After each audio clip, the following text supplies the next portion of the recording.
कर्जमाफी आणि सवलत योजनेचा लाभ घेऊन लाखो रुपयांची शासनाची फसवणूक झाली आहे। बुलढाणा जिल्ह्यातील मोताळा तालुक्यातील रिधोरा ग्रामसेवा सहकारी संस्थेत मोठ्या प्रमाणावर घोटाळा झाल्याचं उघड झालंय। नामदेव सुरडकर यांनी माहिती अधिकारात ही बाब उघड केली आहे। नावावर शेती नसतानाही त्यांच्या नावे शेती कर्ज दाखवून त्यांना कर्जमाफी देण्यात आली आहे आणि त्यांच्याच खात्यात कर्जमाफीचे लाखो रुपये जमा केलेत। काहींच्या नावावर शेती आहे, त्यावर थकीत कर्ज नसूनही अनेकांना कर्जमाफी मिळाली आहे। त्यामुळे अनेक शेतकऱ्यांनी संगनमत करून शासनाची फसवणूक केल्याचं समोर आलंय। यात बँकेचे अधिकारी कर्मचारी देखील सामील असल्यानं या सर्वांवर फौजदारी गुन्हा दाखल करण्यात यावा अशी मागणी होते।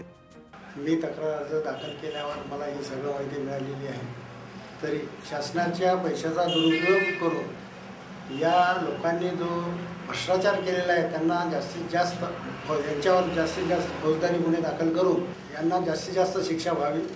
पुढील योग्य ती कारवाईसाठी व तपासणीसाठी बुलढाणा जिल्हा मध्यवर्ती सहकारी बँक यांच्याकडे पाठवण्यात आलेला आहे।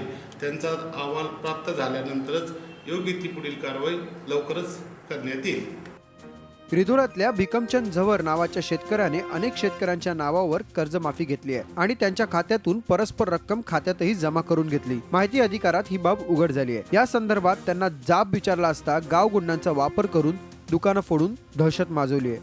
आरोपी जो आहे हिमांशू झवर याने कैलास झवर यांच्या दुकानावर 5-6 पोरं बोलून त्याचे मित्र कंपनी त्यांचे ग्राहक सेवा केंद्र आहे स्टेट बँकेचं, तिथं येऊन त्यांना मारहाण केली। त्याच्यावरून दंगलीचा गुन्हा आम्ही दाखल केलेला आहे। एकूणच रिधोरा ग्रामसेवा सहकारी सोसायटीचा हा एकमेव प्रकार नसून अशा प्रकारे अनेक बोगस लाभार्थ्यांच्या नावावर कर्जमाफी दाखवून अध्यक्ष आणि सचिवांनी लाखो रुपयांचा अपहार केल्याची शक्यता नाकारता येत नाही।